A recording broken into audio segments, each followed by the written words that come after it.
Muy buenos días desde los que están en América, muy buenas tardes desde Londres y desde Madrid, donde se encuentra en Londres Alejandro García, y en Sao Paulo está Valeria Galíndez, y en Santiago de Chile Guillermo Rivas. Y saludo a todos los que se han conectado en estos instantes, pues desde muchos países de Europa y de América Latina. Muchísimas gracias por compartir este espacio con nosotros. Bienvenidos y bienvenidas todas a este nuevo Little Open, que dentro de poco ya anticipo que posiblemente el próximo Little Open ya sea en modo híbrido y podremos hacerlo en modo presencial, también virtual, para empezar a ver la luz después de este túnel que ya lleva casi año y medio desde que empezó esta pandemia. Pero este Little Open es muy especial porque contamos con unos intervinientes extraordinarios, que además agradezco desde ahora su presencia y que voy a proceder a presentar antes de entrar en materia. Materia hoy que es una materia que es muy amplia, pero que va a dar lugar seguro a muchas preguntas, a muchas dudas. Y desde ahora mismo invito a todos los que estáis conectados para que, desde que empiece la jornada, que va a durar 1 hora exacta, para cumplir con el protocolo y los tiempos que siempre hemos cumplido desde los Little Open, puedes hacer preguntas, sugerencias, comentarios que yo estaré encantado de trasladar a los panelistas. El tema es el arbitraje comercial y de inversión en América Latina, la relativa calma antes de la tempestad, con pregunta. Ya hemos visto antes, y lo veremos durante la sesión, que lo de la calma va por barrios, y creo que después tanto Alejandro como Guillermo como Valeria nos lo van a aclarar. Y procedo a presentar a los tres expertos que me acompañan en este Zoom, en este Little Open.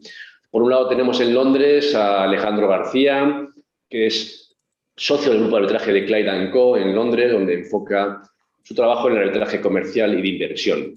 Alejandro ha representado a partes arbitrajes bajo las reglas de CCI, CIADI, LCIA, CCE, CENUMI, entre otras. Y también ha fungido como árbitro bajo las reglas de la OMPI. Alejandro está admitido para ejercer la profesión de abogado en Inglaterra y Gales, Nueva York y Chile. Y estudió en la Harvard Law School, un LLM, y en la Facultad de Derecho de la Universidad de Chile. Bienvenido, buenas tardes, Alejandro. Gracias, Javier.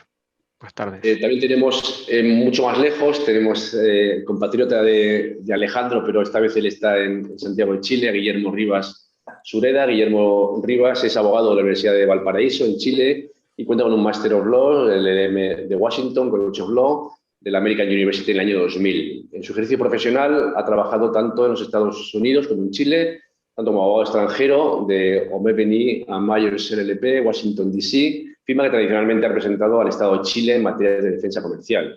Y luego como consultor en NextLinks Corporation, una compañía subsidiaria de FedEx, especializada en el desarrollo de soluciones tecnológicas para las complejidades del comercio internacional. Luego ya en Chile ingresó en el sistema financiero local, primero el Banco de Chile y actualmente en Itaú Banca, desempeñándose como abogado jefe para la tesorería institucional y el área internacional del banco. Aunque en su vida, luego nos comentará un poco más Guillermo, tuvo experiencias en disputas de inversiones frente al Estado de Chile, en sede CIADI. Actualmente está más focalizado en el mercado de capitales, muy interesante para el tema de hoy, tanto local como offshore, con especial énfasis en productos de crédito y derivados cross-border. Pues bienvenido también, buenos días allí, Guillermo, muchas gracias. Buenos días, muchas gracias, Javier. Muchas gracias a todos los panelistas y a todos los invitados y partícipes de este foro. Bueno, y déjame que presente a Valeria también antes de darte la palabra para empezar con los temas. Y tenemos también más cerquita, pero también muy lejos de acá, a Valeria Galíndez, que está en Sao Paulo. Valeria Galíndez tiene además doble nacionalidad, es argentina y brasileña, es abogada de la Pontificia Universidad Católica de Sao Paulo, en Brasil, y tiene un máster en Derecho Civil Comparado por la misma universidad. Tiene más de 20 años de experiencia en arbitraje, más de 60 casos en arbitraje comercial e inversión, y antes de fundar su propia firma, Galíndez, en el año 19, trabajó en algunas de las más prestigiosas firmas en Brasil e internacionales, como Freshfields en París y Uría y Menéndez.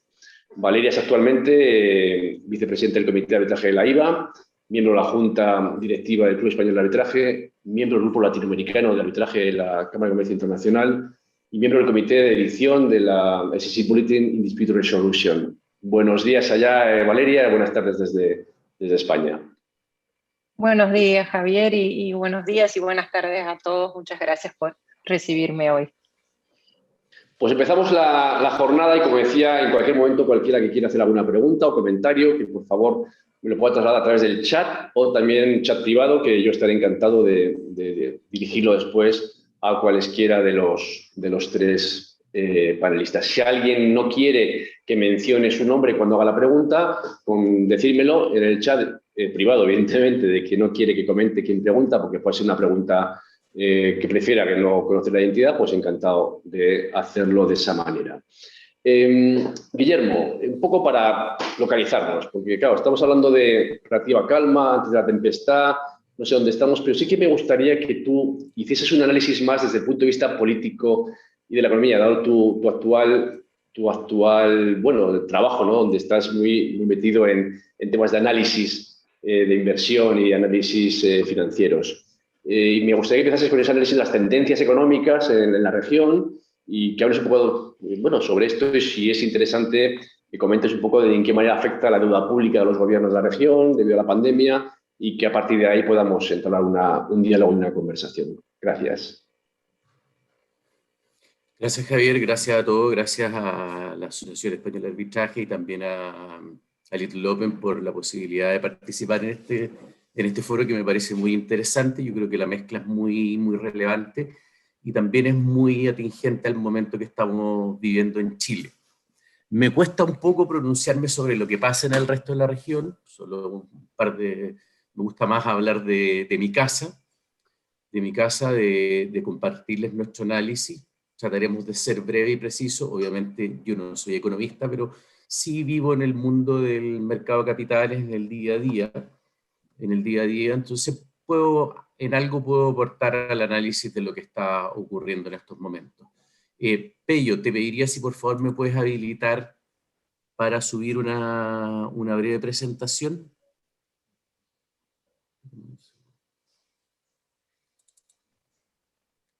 Aquí, me parece que me avisan por favor si sí, perfecto, se ve perfectamente, Guillermo. ¿Mm? Sí, mira, esto es algo muy simple, a ver. Ya, perfecto. El análisis que nosotros les queremos mostrar hoy día tiene dos patas. La primera es la economía y la segunda es la política. Brevemente, desde la perspectiva como nosotros lo vemos, Chile tiene un PIB per cápita ajustado por paridad de compra de $25.000 actualmente en este momento.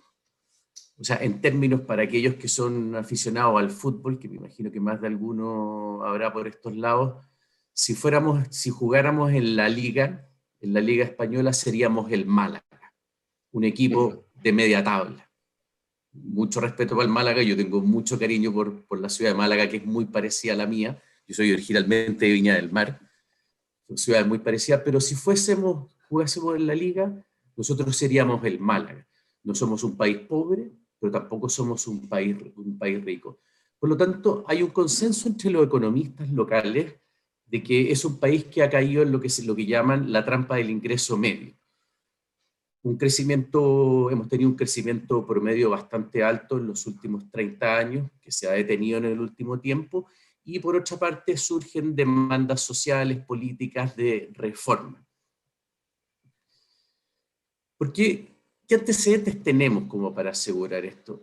El crecimiento promedio de Chile en el duenio 2021-2022 va a ser positivo. Y eso probablemente va a ser una excepción dentro de la región, donde la mayoría de las economías o van a tener crecimientos negativos de manera estable o pasado el efecto post-pandemia, el new normal que se nos viene encima, van a seguir mostrando cifras negativas.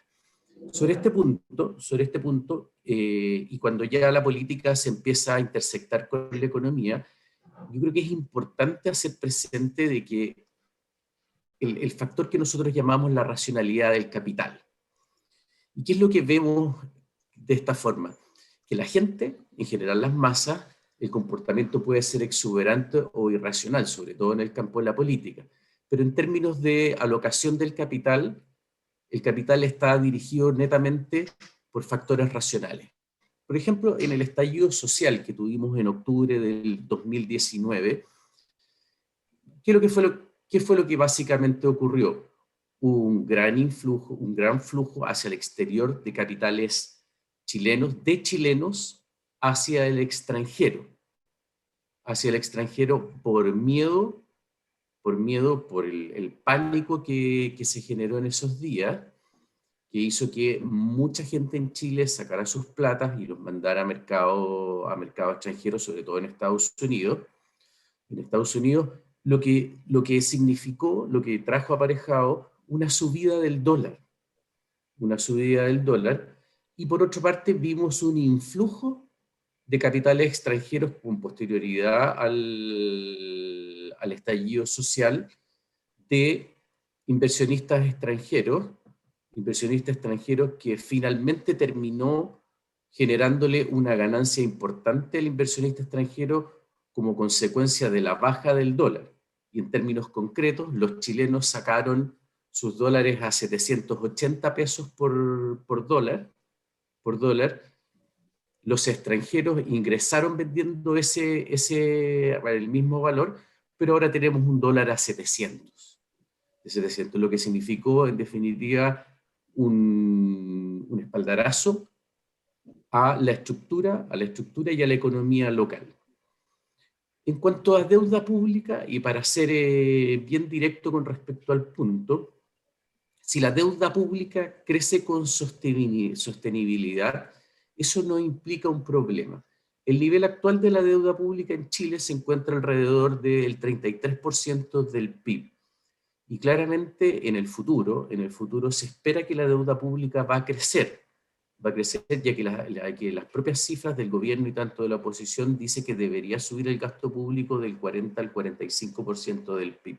Sin embargo, tenemos muchos países en la región, por ejemplo en el caso de Colombia, donde la deuda pública alcanza niveles del 60%. Ahora, el problema no es precisamente el nivel de la deuda, porque claro, tenemos países como Japón que tienen una deuda pública que es el doble del PIB, sino que simplemente el punto que creo que es importante transmitir es el costo de fondeo de esa deuda pública. No, España es un ejemplo. España, Guillermo, es un ejemplo que tiene más del 100% de deuda del PIB, por ejemplo. Sí, perdona, ¿eh? Sí. España tiene 100%, pero lo que hay que preguntarse es cuál es el costo de fondeo de esa deuda.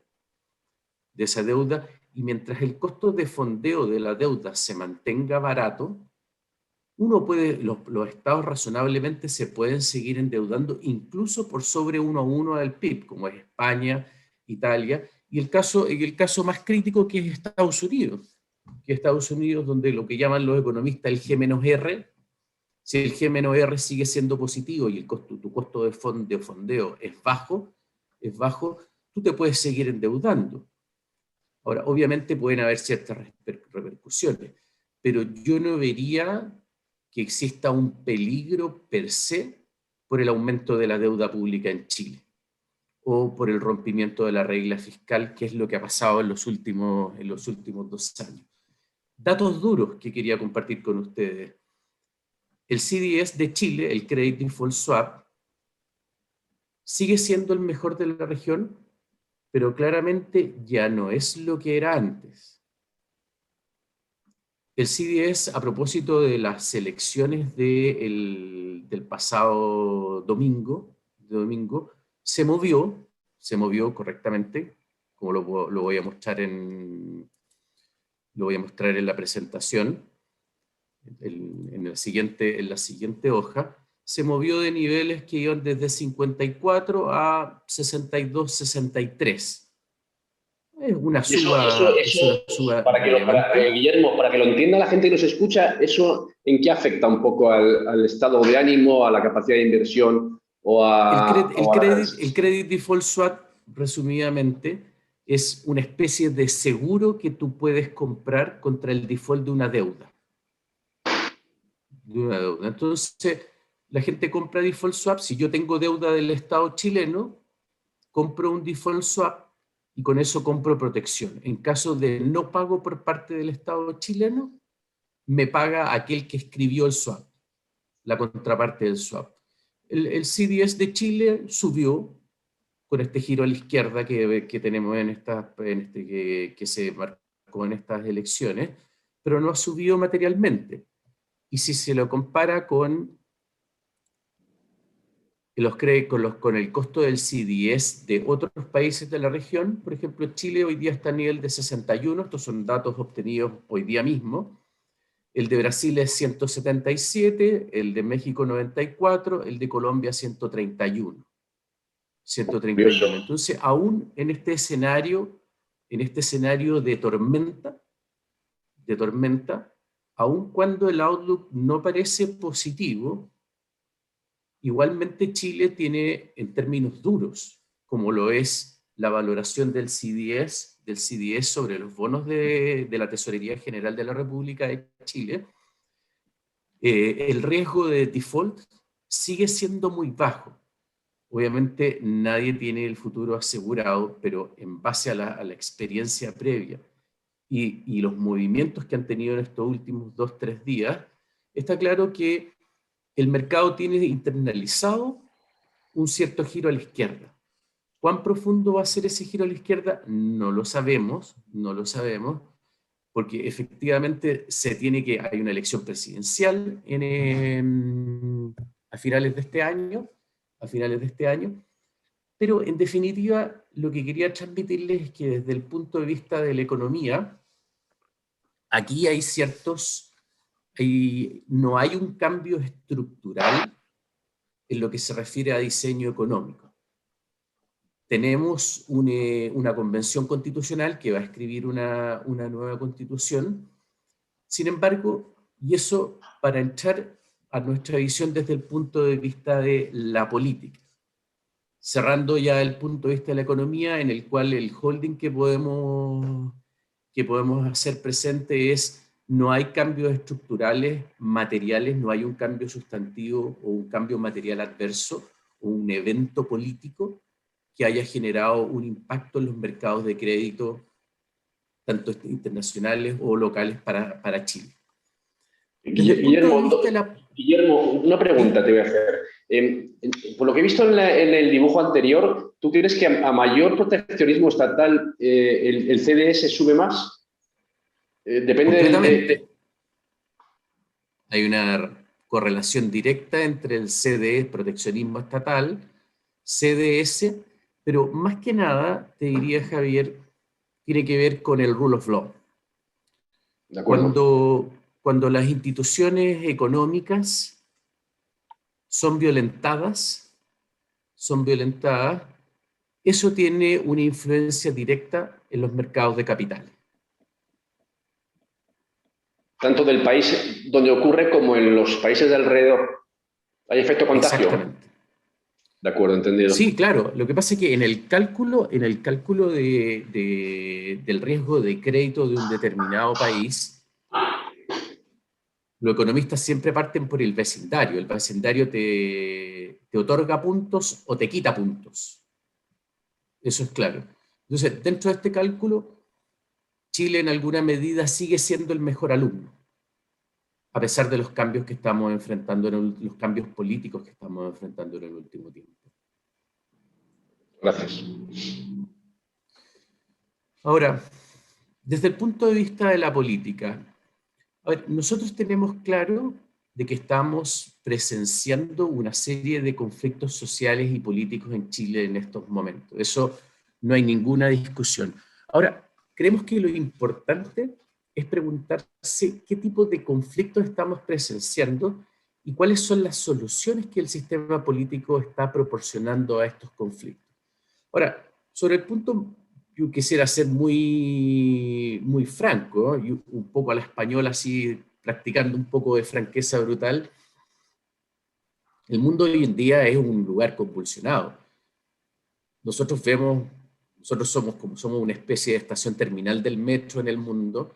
Miramos de lejos también los conflictos desde afuera y vemos muchos conflictos en el Reino Unido, la salida del Brexit, Me parece que a mucha gente le movió muchos fundamentos, muchos pilares.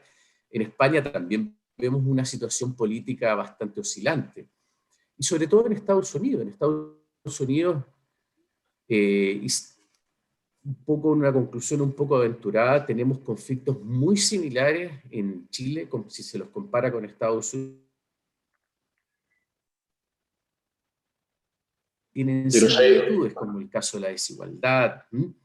El caso de la desigualdad, los conflictos de clase, son analogías muy similares y probablemente dicen relación con la estructura económica y con el modelo que hemos implementado, que hoy día es más similar al americano, al norteamericano, que al europeo. Ahora, esa crisis, yo creo que siempre para obtener respuesta, uno debe preguntarse qué tipo de crisis estamos enfrentando. Y esa crisis que vemos hoy día en Chile, que es social y política, la podemos catalogar como una crisis institucional, donde hay una fractura de las instituciones políticas, sociales y económicas del país. Y aquí yo, independiente de mi opinión política sobre el punto, quisiera citarles 3 hechos que han tenido lugar en el último tiempo. Dejando de lado el estallido social del 2019, que es algo que, por ejemplo, también pasó en Francia, en misma escala, también ocurrió en Estados Unidos. Pero tenemos 3 hechos políticos que son, primero, en octubre del 2019, en pleno estallido social, con una gran efervescencia social, los partidos políticos chilenos se juntan en el espectro político y generan una salida institucional que tiene que ver con someter a votación la actual Constitución Política de Chile al año siguiente. Y esa salida institucional que se traduce en una ley en el Congreso, que esa ley básicamente establece un procedimiento para la solución del conflicto social, no de contenido, sino que de forma, para un eventual reemplazo de la Constitución, apacigua la cuestión social y la transforma en una discusión constitucional. Después tenemos el plebiscito de finales del año pasado, en la cual Chile va a votar el apruebo o el rechazo a una nueva Constitución y las reglas procedimentales acerca de cómo vamos a generar esa nueva Constitución. Y ahí, en este sentido, bajo ese escenario, gana el apruebo por una amplísima mayoría y se define la constitución de una convención constituyente con una elección que tuvo lugar el domingo pasado, el sábado y domingo pasado. En esta elección del domingo pasado, ¿qué se eligió? Se eligió gobernadores por primera vez en este país, gobernadores regionales. Se eligieron concejales que son miembros del gobierno municipal, se eligió alcalde y se eligió miembros de la Convención Constitucional. 4 elecciones en un mismo giro, donde claramente hay un giro hacia la izquierda. Eso no hay duda de que el electorado mayoritariamente gira hacia la izquierda, pero en el entendido de que es parte del juego democrático, girar a la izquierda, al centro, a la derecha. Entonces, para nosotros, todos estos conflictos son conflictos que se están resolviendo de manera institucional, sin un quiebre.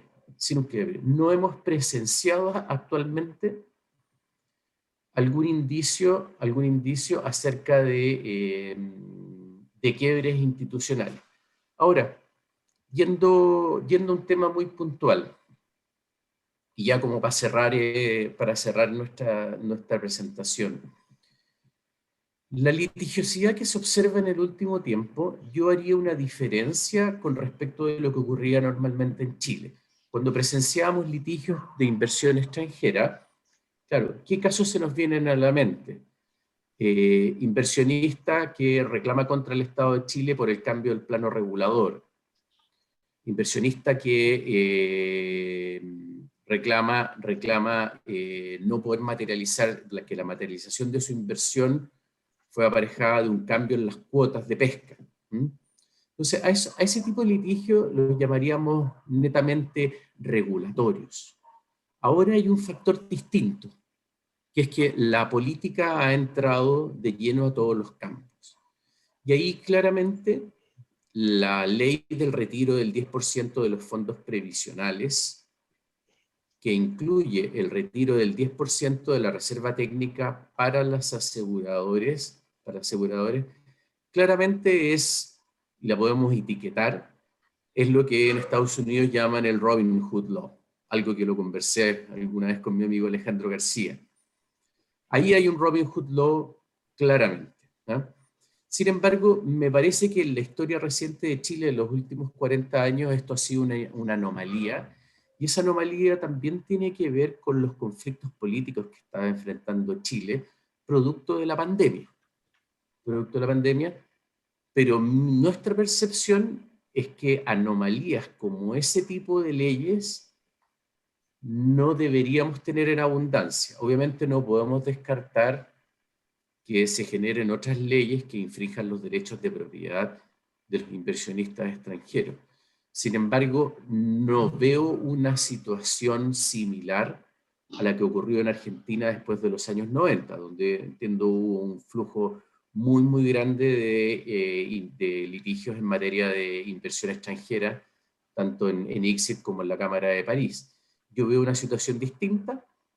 Me parece que el Congreso chileno, que obviamente hay muchas críticas, pero si uno se hace una visión más bien desde el punto de vista del realpolitik, la ley de retiro del 10%, tanto de los fondos previsionales como de las rentas vitalicias, al parecer es la alternativa menos mala de todas las herramientas políticas que podría haber utilizado el Congreso, y lo que definieron fue, aun cuando los fondos de pensiones locales han sido declarados enemigos políticos por parte del Congreso, lo que el Congreso definió, y para lo cual hubo votos, fue simplemente sacarle fondos. Y para eso se apalancaron en la pandemia. No veo en el corto plazo leyes de expropiación o leyes de nacionalización. Para que ese escenario se pudiese materializar, tendrían que pasar una serie de otras cosas de manera previa como para poder llegar a escenarios de expropiación o de nacionalización.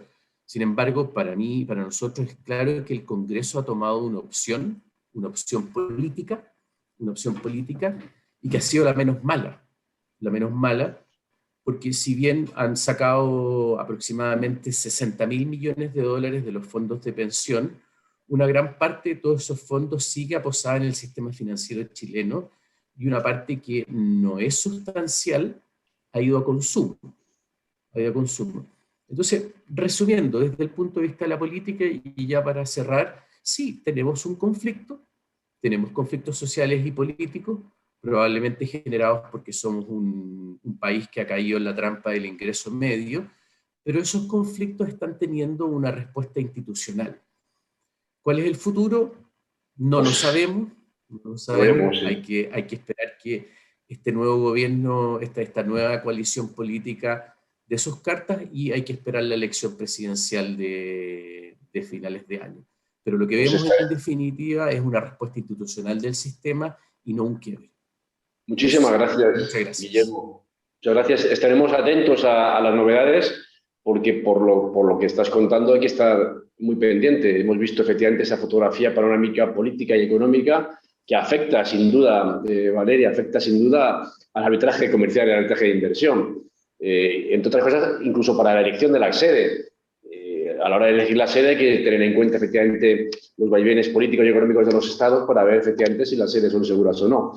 Y por eso me gustaría que salieses un poco de ese análisis económico y político, y que te refieras un punto más, Valeria, tú a las disputas comerciales o de inversión, pues allá en Brasil, en Argentina, en Uruguay en particular, y de qué manera, bueno, está afectando, si estamos efectivamente ante esa calma.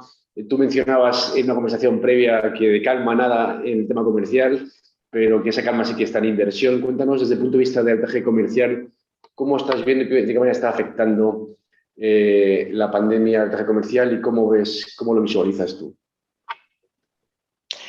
Sí, bueno, efectivamente, el panorama que nos ha brindado Guillermo es, sin lugar a duda, en mi opinión, muy optimista, especialmente bajo la perspectiva de quien está en Brasil, donde todos ustedes saben que estamos viviendo en este momento una de las mayores crisis social, económica y sanitaria que este país ha vivido, y considerando las proporciones tanto humanas como económicas de Brasil, el hecho de que estemos en este momento en una crisis tan profunda, obviamente tiene un impacto muy importante, no solo interno, pero también del punto de vista regional y del punto de vista internacional. Entonces, primero me enfoco un poco en lo que está pasando, digamos, aquí en mi domicilio, y luego podemos también tratar de los vecinos del Cono Sur.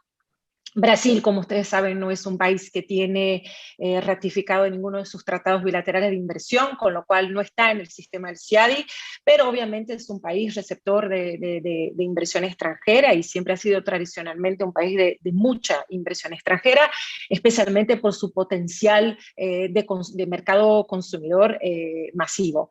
En el último año, desde que comenzó la pandemia, básicamente lo que se ha visto ha sido una fuga muy grande de inversión extranjera, eso en función de básicamente dos elementos. Elemento número uno, las incertidumbres políticas, como ustedes acompañan, Brasil hoy tiene un gobierno declarado de derecha, declarado conservador, pero con muchas medidas de cierta forma populistas, y yo creo que ese es el gran dilema de la región latinoamericana en general. Lo estamos viendo ahora en otros países de América Central, algo muy similar, y quizás también lo veremos en Colombia y en Perú, pero el hecho es que es un gobierno que no tuvo tiempo y no supo también de cierta forma establecer una política sólida para la inversión. Comenzó un poco antes de la pandemia, y con eso, digamos, todos los planes que tenía de reforma fiscal, que era una reforma muy importante que se esperaba en el país, y de una reforma política, no tuvieron lugar. Con lo cual, hoy por hoy puedo decirles que vivimos en un verdadero caos institucional, en que los tres poderes se pelean constantemente, y no sé qué tanto se acompaña fuera del país esa adrenalina constante, digamos, que vivimos en Brasil hoy. Y obviamente eso hace con que el inversor extranjero no se sienta, digamos, muy cómodo para seguir con sus inversiones. Hubo un fuerte flujo de ventas de empresas el año pasado. Eso significa, por otro lado, también muchas oportunidades para los que quieren comprar a un costo mucho más bajo, pero no necesariamente es un inversor de calidad, y ese es el gran temor que hoy existe en Brasil. De ahí tenemos como resultado, del punto de vista de conflictos, obviamente, muchos arbitrajes societarios. Es decir, sea porque minoritarios no quieren que se vendan en las condiciones que muchas veces se están vendiendo las participaciones, sea porque quieren bloquear determinadas decisiones de los accionistas mayoritarios, o sea porque simplemente ya hay peleas, digamos, post-M&A, que como ustedes saben son muy comunes, y hoy día, en lugar de tardar 1 o 2 años del cierre de las operaciones, muchas veces tienen lugar un par de meses después que esos contratos son firmados. Yo diría que hoy ese es el gran volumen de arbitrajes que existe en Brasil, desde el punto de vista comercial. Del punto de vista comercial también tenemos un volumen enorme de arbitrajes en materia de energía. Es el sector que más ha sufrido con la pandemia en función de las variaciones de de precios del mercado internacional y también en función de muchos, digamos, reclamos por parte del sector industrial, que ha sido fuertemente afectado por medidas de distanciamiento social y etcétera, o hasta interrupción de actividades, y que está pidiendo de forma sistemática la revisión de muchos de los contratos con los proveedores de energía. En Brasil, el mercado de energía spot, que sería el compra-venta de energía como commodity, es súper regulado. Todo se resuelve en arbitraje y hoy es el sector que más tiene arbitrajes en Brasil, en que se discute esencialmente los impactos de todas estas medidas de los gobiernos en los PPAs, en los Power Purchase Agreements, y eso puede llevar inclusive a una revisión de cómo funciona el sistema de compra-venta de energía en el mercado spot brasileño, porque todavía no hay, digamos, una dirección muy definida de cómo se resolverán estas cuestiones. El otro gran problema que vemos en Brasil en función de la pandemia, y que obviamente también tiene su impacto en materia de arbitraje comercial, tiene que ver con la fuerte devaluación de la moneda brasileña, lo que hace con que muchos contratos también de cierta forma estén siendo nuevamente discutidos, porque eran contratos que tenían por, digamos, base un real más fuerte, y hoy, como ustedes saben, el real vale mitad de lo que valía hace 2 años. Lo mismo va a pasar probablemente en Colombia, donde hay una fuerte devaluación. Y eso nos está obligando a discutir cuestiones, cláusulas típicas de derecho civil como el rebus sic-stantibus y la posibilidad de revisión de los contratos, que para muchos inversionistas extranjeros es un concepto totalmente, digamos, impensable, pero que nosotros sabemos que en materia de derecho civil sí que lo es, obviamente no muy aplicado, pero puede ser que tengamos una nueva jurisprudencia en esa materia, como también puede ser que tengamos una nueva jurisprudencia en materia de fuerza mayor, que siempre es un tema complejo y que hoy por hoy no se ha definido si realmente se lo va a aplicar de forma generalizada o no.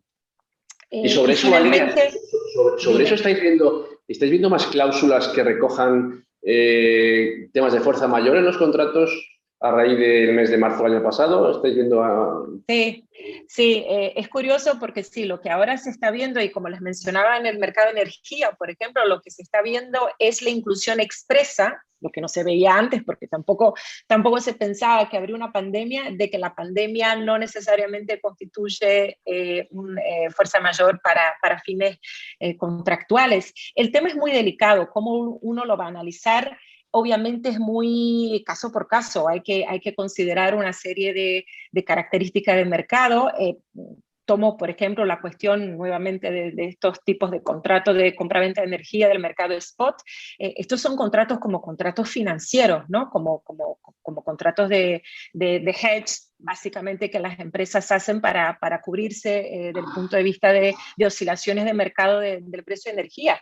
Y muchas empresas con la pandemia lo que decidieron hacer es pedir que básicamente se les elimine los efectos de una cláusula de take or pay. Es decir, que ellos tendrían que pagar un monto mínimo mensual, pase lo que pase, con independencia de lo que se consume en materia de energía, y básicamente lo que se invocó fue la pandemia y la interrupción de las actividades. Y ahí se genera toda una discusión si efectivamente este tipo de contrato, por ser de cierta forma de naturaleza financiera, estaría o no sujeto a ese tipo de riesgo.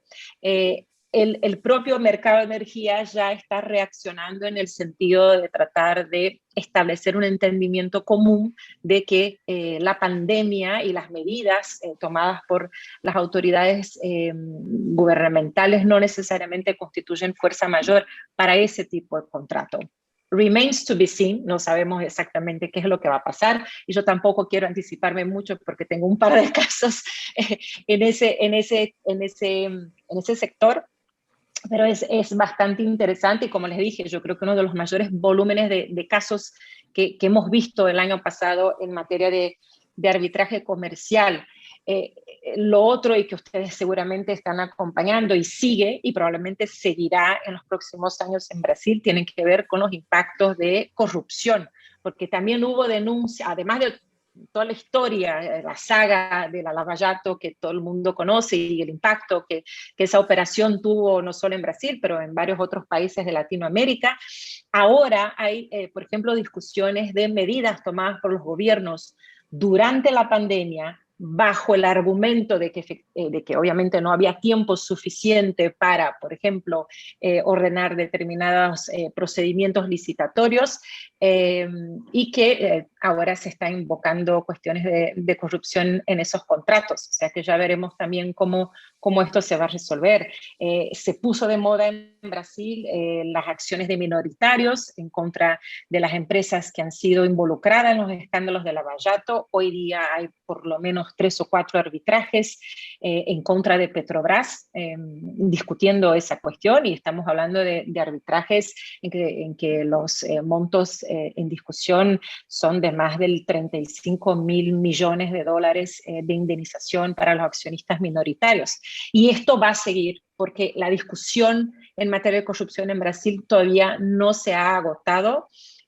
Como ustedes habrán visto, inclusive el Supremo Tribunal Federal en los últimos meses ha anulado el laudo que había condenado al expresidente Luis Ignacio Lula da Silva, con lo cual muchos de estos arbitrajes que estaban basados en estas decisiones pueden ser que tengan que ser revisados, pero igual tampoco hay muchos precedentes sobre esa materia. Y ahora me volco un poco más hacia Argentina. Bueno, como ustedes saben, Argentina ya viene en una crisis profunda desde el inicio del año 2000 y por lo que tengo entendido yo, con la COVID simplemente entró en lo que ha sido su segunda mayor crisis desde el 2002. Es un gobierno que nosotros, digamos, de cierta forma conocemos porque ya tiene, digamos, un antecedente, ha logrado concluir un proceso de reestructuración de deuda, pero la verdad es que no logra contener la inflación del país. Estamos hablando de que en el año 2020, un país que tuvo por lo menos entre el 36 y el 40% de inflación, y es una verdadera incógnita. Yo creo que en este momento, yo creo que ni siquiera los propios argentinos son capaces de predecir qué es lo que puede pasar desde el punto de vista de inversión en Argentina. Lo que sí tenemos ya son algunos precedentes del año pasado, por lo menos 3 arbitrajes, no de inversión, pero arbitrajes relacionados al mercado de energía en la PCA siendo administrados, en los que se está precisamente discutiendo contratos de concesión en materia de renovables.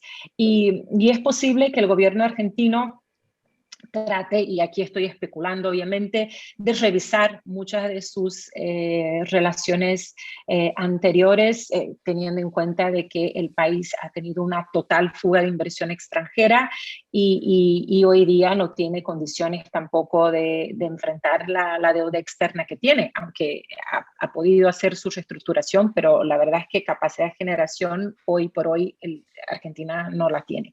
Así que aunque todavía no, en Argentina no estamos viviendo la tormenta, en Brasil claramente ya lo estamos viviendo, hay muchos que dicen que en Brasil nunca hemos salido de la tormenta en realidad, pero yo pienso que es posible que en el próximo año tengamos una nueva, digamos, ola de casos de inversión, o por lo menos de casos relacionados a entidades del Estado argentino, un poco parecido con lo que hemos vivido al inicio de los años 2000.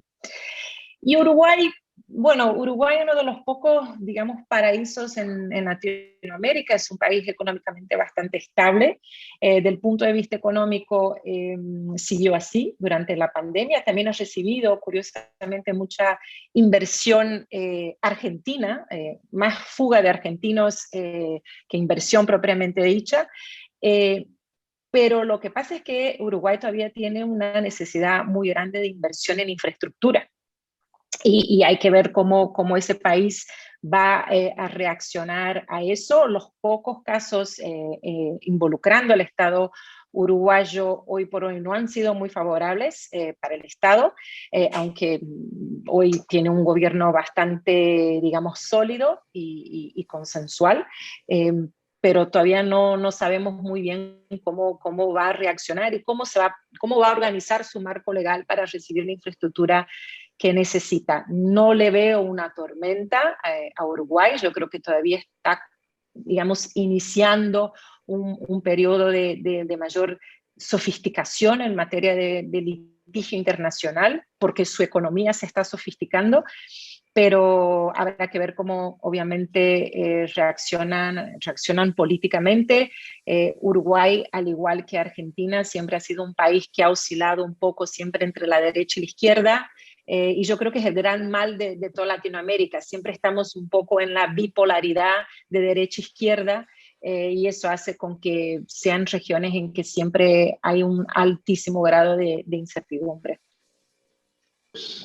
Muchas gracias, Valeria. Yo lo que me quedo es que efectivamente parece que ya hay tempestad en algunos aspectos del eje comercial. Has mencionado también el tema de las energías renovables, que ahora quiero incidir en eso con Alejandro, porque creo que nos va a hablar de México y que hay mucho que decir.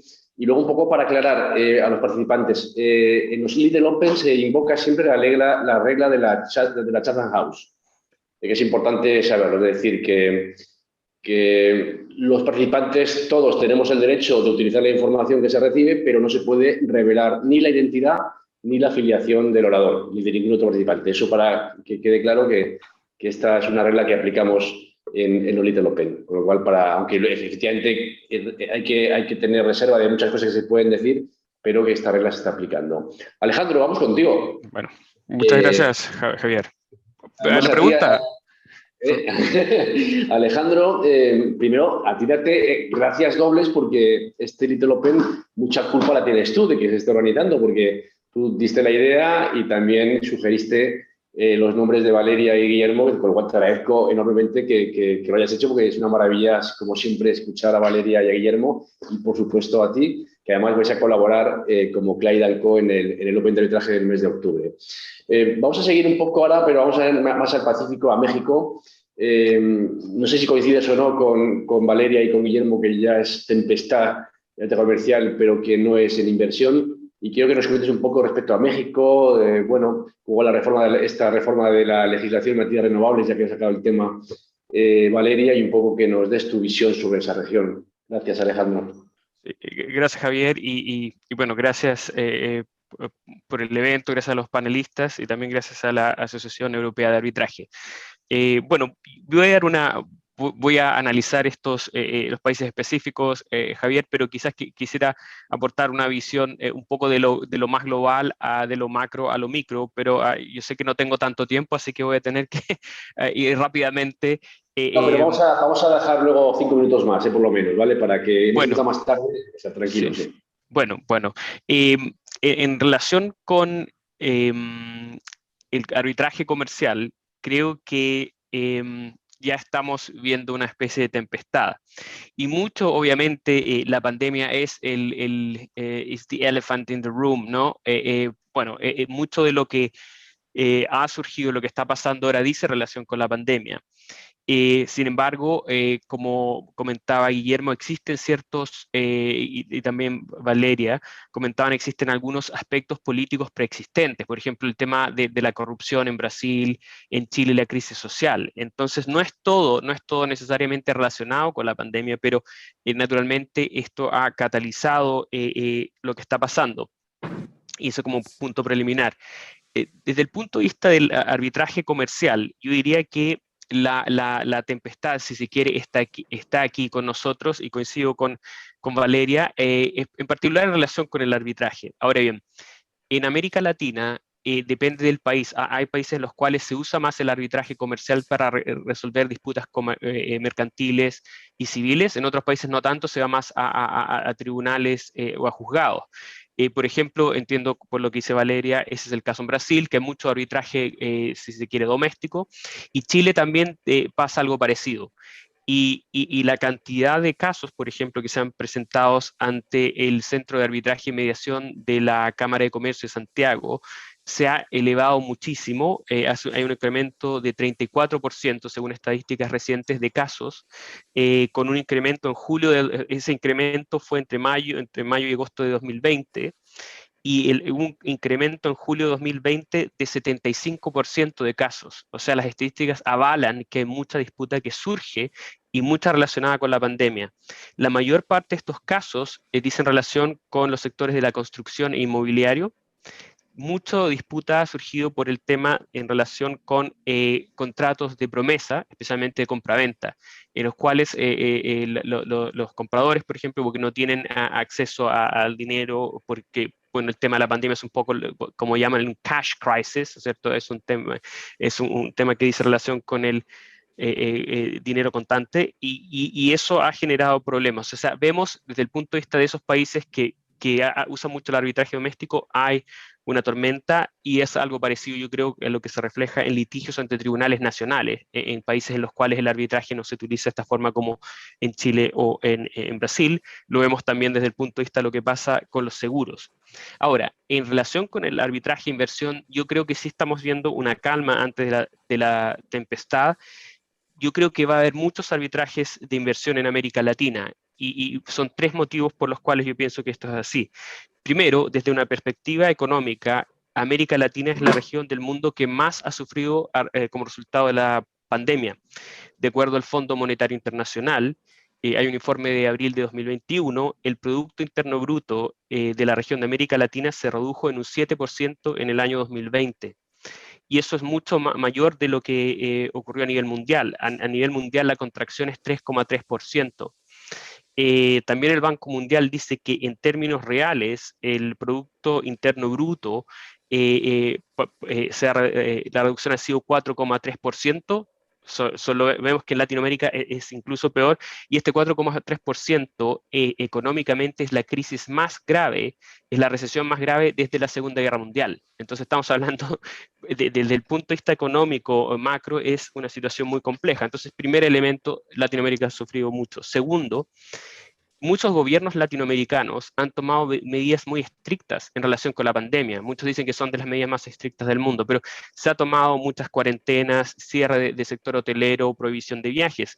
Y esto ya ha dado lugar a disputas que están en ciernes. Por ejemplo, hay un caso contra Chile que es de Vinci Airports, que es la concesionaria del aeropuerto de Santiago, que ha anunciado que presentaría una demanda ante el CIADI por los efectos provocados por las medidas tomadas por el gobierno, que han restringido los viajes, interrumpieron, ¿no es cierto?, la operación del aeropuerto. Entonces, es un caso que se dice relación directamente con la pandemia.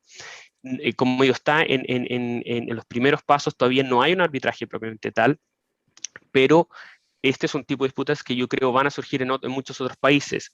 En tercer lugar, el tercer elemento es que las medidas tomadas en relación con la pandemia han causado también estragos desde el punto de vista económico.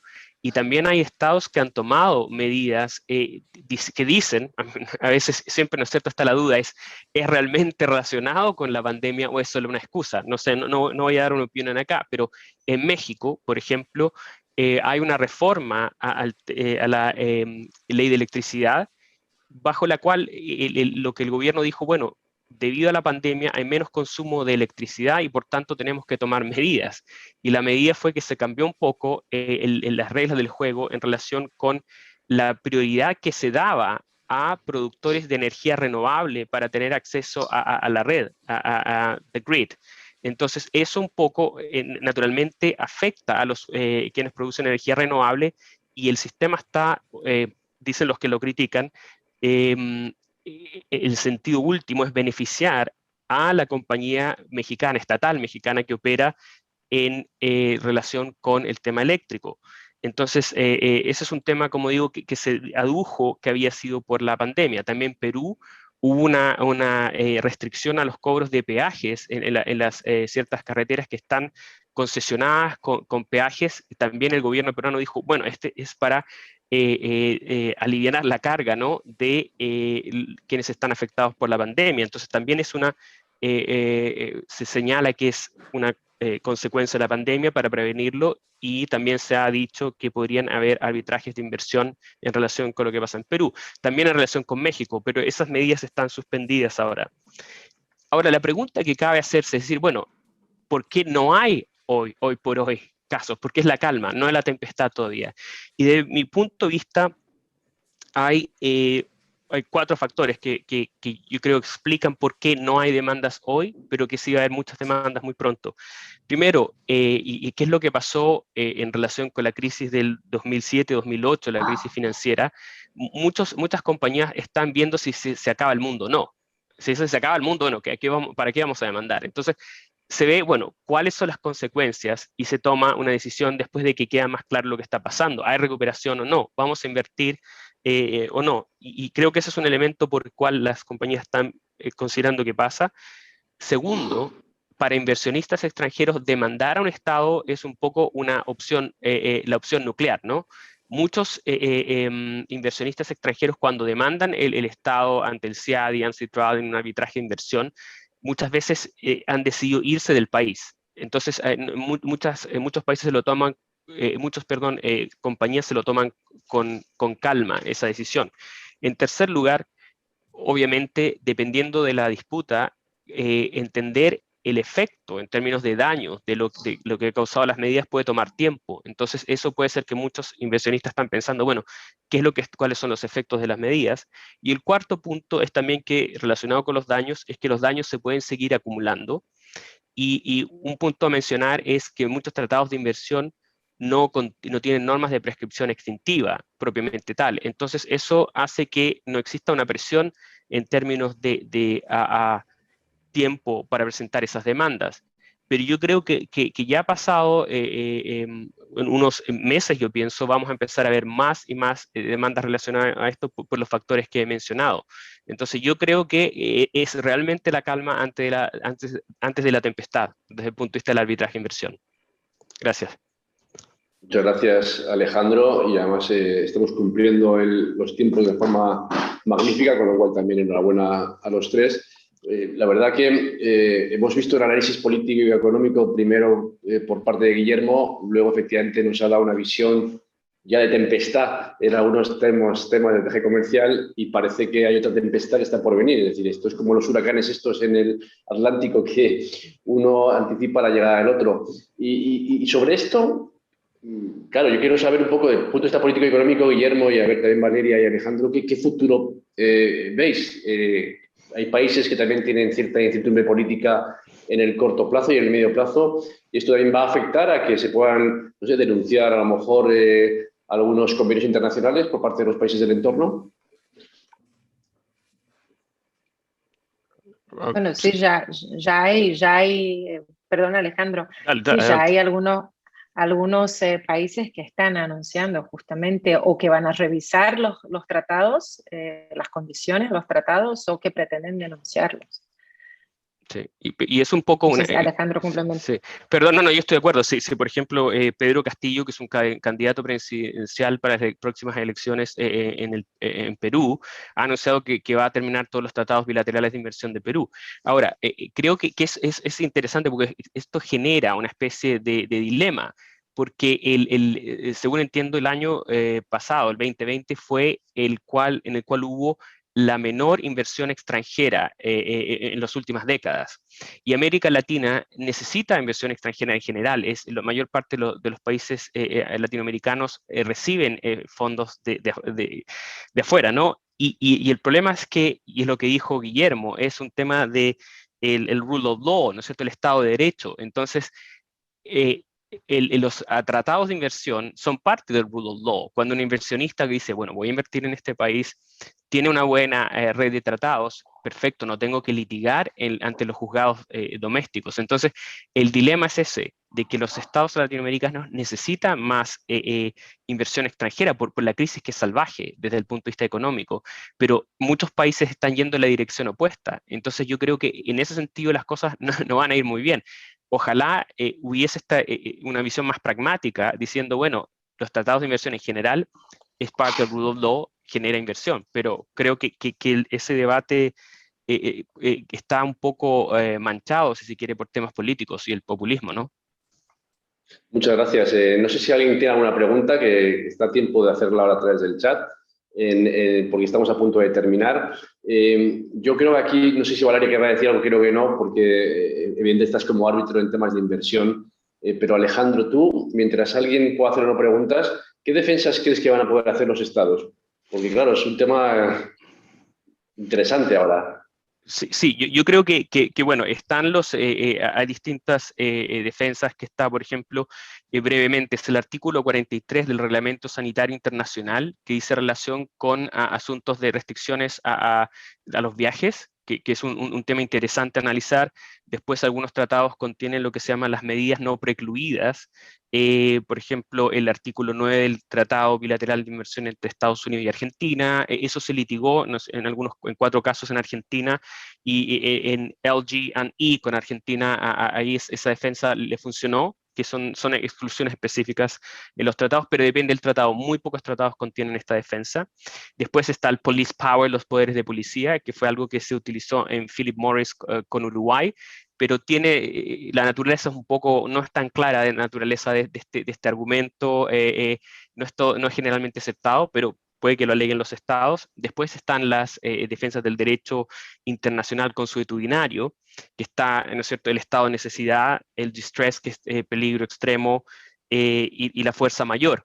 Ahora, el estado de necesidad, Argentina lo litigó mucho en la época de la crisis, tiene que porque es difícil como argumento en general, es porque si el Estado no tiene que haber contribuido al estado de necesidad. Entonces siempre cabe la pregunta de decir, ¿pudo haber hecho esto? ¿Pudo haber prevenido la pandemia, etcétera? Después, distress, que el peligro extremo se refiere solamente a situaciones a personas específicas, es decir, por ejemplo, un avión que tiene que aterrizar en el territorio de otro país en violación de un tratado para salvar la vida de una persona. Entonces, muy específico, no es general. Cabe pregunta si se aplica acá. Y fuerza mayor es exactamente el mismo debate el cual Valeria está señalando. Bueno, los elementos en el derecho internacional consuetudinario no son muy distintos de aquellos en los países del civil law, entonces es irresistible, pero además que no haya podido ser previsto. Entonces, el tema con las pandemias, creo que el debate va a ser decir, bueno, es que siempre hay pandemias, ¿no? Entonces, y que no pueda, sí. Perdón Alejandro, y que no pueda ser mitigado, porque hay además eso, hay la cuestión de la posibilidad de mitigación, que es irresistible, un tema claro. que... Claro. Exacto, Entonces, y que muchas veces no lo discuten, pero cuando está comprobado que había medidas que podían ser tomadas de cara a mitigar los efectos, la teoría se pone más difícil, indefensable de cierta forma. Entonces, gracias Valeria. Entonces, existen argumentos, pero yo creo que, y muchos de estos casos se van a centrar en estos argumentos, no voy a dar una visión específica, todo depende, es caso a caso, pero yo creo que en general las defensas tienden a ser interpretadas de forma estricta. Entonces, vamos a ver qué pasa. Va a haber mucho debate, mucho litigio sobre estos puntos. Tenemos un colega peruano que nos pide más profundidad en una de las respuestas. Diego Panta Vicuña, que desde Perú nos dice que se ha mencionado algo que podría pasar si se restringe la inversión económica y nos pide que se profundice sobre ese tema. ¿De qué manera puede afectar esa restricción en la inversión económica, Alejandro? Bueno, el tema yo lo que aludí fue el tema de los tratados, que es parte diría, del package, si lo quiero usar una palabra, es como decir, bueno, es el Estado de Derecho. Y si yo invierto en un país que tiene tratados, porque el arbitraje de inversión lo que otorga es que los inversionistas extranjeros no tienen que demandar al Estado en el Estado mismo, sino que van a un tribunal extranjero, y entonces muchas veces los inversionistas dicen, bueno, tiene un buen tratado, invierto en este país o no. Nunca se ha demostrado a ciencia cierta en términos económicos que esto incida, pero los inversionistas, en mi experiencia, toman en cuenta la existencia de tratados de inversión a la hora de decidir invertir en ciertos países. Brasil no lo tiene, pero tiene otra atracción, pues un país muy grande.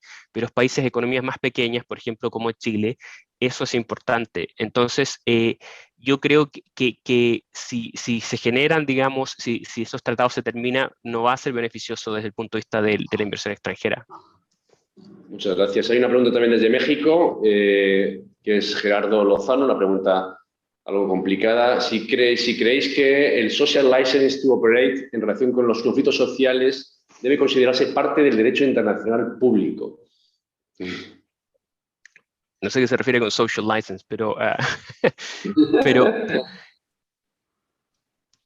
bueno, si es un argumento de derecho internacional consuetudinario, habría que ver que lo dice, pero no entiendo, digamos, específicamente a qué se refiere la pregunta. Naturalmente existen argumentos, por ejemplo, el policy power, por ejemplo, quizás eso es un tema que podría ser los poderes de policía, ¿no? Del Estado, pero son teorías que no están tan delimitadas, porque esa es la naturaleza del derecho internacional consuetudinario, es un poco más bien vago. Entonces, siempre puede haber un argumento al respecto, pero como digo, son estándares amplios y dan la posibilidad de que se argumente en un sentido u otro. Yo creo que los conflictos societarios a los que se refiere son los que comentó antes en Brasil, que decía antes Valeria. Es posible que se refiere a eso. Bueno. No, caso, mira, no sé. La verdad, yo veo que está ahí Gerardo y lo saludo. La verdad es que yo tampoco identifico muy bien, quizás tenga que ver con justamente una especie de toma de operación en determinadas situaciones excepcionales, pero bueno, como lo mencionó Alejandro, eso es tan complejo desde el punto de vista de prueba del Estado, de que realmente, a ver, aquí él dice, el deber que tiene el contratista de hacer una due diligence del área de comunidades rurales que pueden ser afectadas por un proyecto de infraestructura. Ah, ok. Lo veo difícil que se integre el derecho internacional público. La verdad es que lo veo difícil. No sé si Alejandro tiene la misma opinión. Bueno, en los casos de España se alegó mucho el due diligence. El Estado español alegó en los casos de la renovable de que existe un deber de due diligence, de debida diligencia en relación con el ordenamiento jurídico. Yo creo que es un argumento que se puede dar más bien desde el punto de vista del Fair and Equitable Treatment, del EFT. Decir, bueno, hay un deber de diligencia. Existe un argumento y yo creo que ese es el debate, ese punto se puede hacer valer desde ese punto de vista. Yo creo que eso se está planteando en Colombia, si no me equivoco, en algunos de los casos que tienen de las mineras colombianas, hay mucha discusión sobre eso, pero honestamente no sé qué tan, confieso que no sé qué tan evolucionados están esos casos y a qué conclusión se ha llegado, pero sí que hubo una discusión sobre... sé de 3 o 4 casos colombianos en que se discutió eso. Lo veo difícil, no veo que los estados quieran renunciar a determinadas prerrogativas que tengan. ¿Sí, Guillermo? Alejandro y Valeria, en el caso de la ley chilena que permite el retiro del 10% de la reserva técnica de las rentas vitalicias, ustedes, a la luz de los principios de los tratados, de la luz de los principios de protección de la inversión extranjera y los tratados, ¿cómo lo ven? Porque sinceramente yo, mirado desde la ignorancia, no veo la expropiación. Veo un Robin Hood Law, pero no veo la expropiación de manera directa. Yo creo que el argumento siempre se plantea desde el punto de vista del Fair and Equitable Treatment Standard, ¿no es cierto?, el trato justo y equitativo, más allá que necesariamente una expropiación. Y bueno, va a haber un debate sobre eso, porque la expropiación es mucho más estricta, ¿no? Es más difícil de probar y es el motivo por el cual la mayor parte de los casos de arbitraje de inversión se empieza el argumento, es el trato justo y equitativo, y yo creo que siempre está la arbitrariedad, la proporcionalidad, etcétera. Y yo veo que quizás existen argumentos en relación con esta situación, va a ser más centrado en ese estándar, más allá que en el de la expropiación.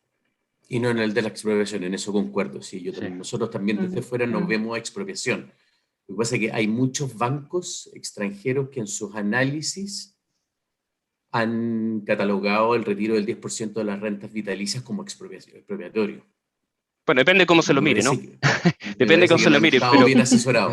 Pero depende cómo se lo mire. Bueno.